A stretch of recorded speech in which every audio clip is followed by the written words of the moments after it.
Okay, this is a quick video of the Protein Products Chrome Micrococker kit body set that I have. This is available for sale. I currently have it fully mocked up just to show that everything functions. There's not any leaking in the body. Everything can fully work. I can include all the front block pneumatics with exception of the three-way that I've currently got on it. Here you can get an idea of how shiny it is. Pretty darn shiny, but I do want to point out some cosmetic issues. It's got some finger smudging on it that's dulling up the chrome in some areas, but there are some little areas where there is, please focus, there's some pitting, minor roughness. You can feel this to the touch. This is just very old autococker. Or micrococker, I should say. Likewise, on the other side, I mean, you can see there's some very light scratches. Those you can't really feel, but here there is that's actual pitting, little parts where the chrome, for whatever reason, has decided to flake. It's not chipping off, but they're cosmetic blemishes that you can't just buff out. Let's see if this will. I guess it is focused. That reflection is clear, but the body, it doesn't look in focus. But there, if you look at my reflection with those pits over it, there it is. But everything is in pretty good shape. The sled area, of course, has wear on the body.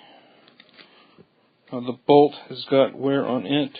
What you do see of the bolt is nice and shiny. Goodness, come here. But the bolt, the face of it's a little beat up, but everything moves smoothly. Nothing binds or rubs weird.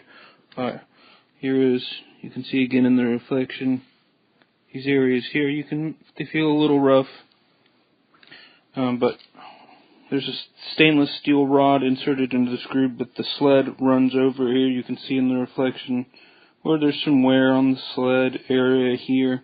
The body actually doesn't have very much wear from the sled traveling on it, with the exception of this groove here that part of the sled rubs in and out of. Let me move this forward and see if you can see that in there. No, you can't really see it really where, but that's like really the worst, I guess, damage you could say of the body. But that sled wear is very normal for microcockers. But the chrome is in pretty good shape, but there is some pitting that you will not be able to just buff out. And here you can see, I mean, you can leave finger smudges on it.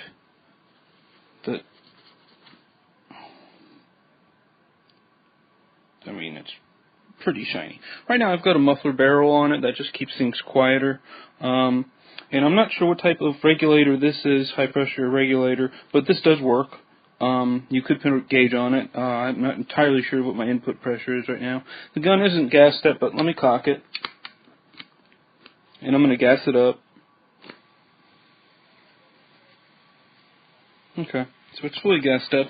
Now I've got the timing of the micrococker set pretty wide, and you can see it's going to fire, recock, move forward. So that's if I'm moving the trigger real slow, I can separate the stages.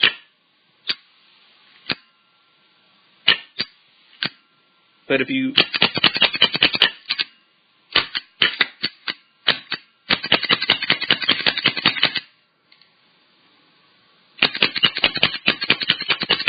I think I've got a little hissing from my throughway right now, but the front block is totally sealed up. The valve doesn't leak. There's no problems with the actual kit itself.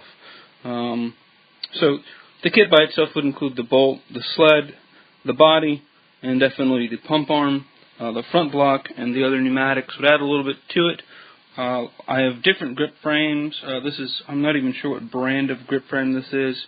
It's not bad. It does have a couple of set screws here just to avoid any up and down play, but there's just a little bit of side to side play, and there's no trigger stop, so you may not need to go. You can see it's not a real long trigger pull.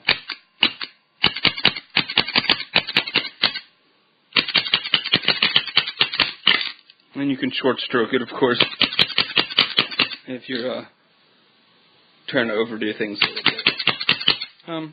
But the timing could be shortened up a little bit, but everything's there.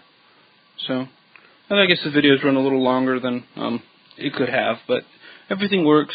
It's leak-free. It's pretty shiny. There are the little things that I've pointed out. This would be, I think, an ideal project to get powder-coated, quite frankly.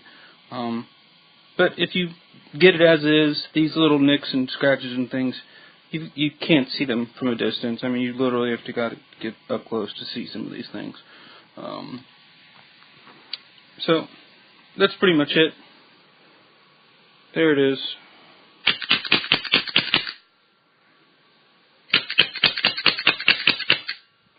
Just out of curiosity's sake, the serial number is 5032, barring whatever the diagonal slot might have possibly milled off. But there she is. Alright, hope that helps.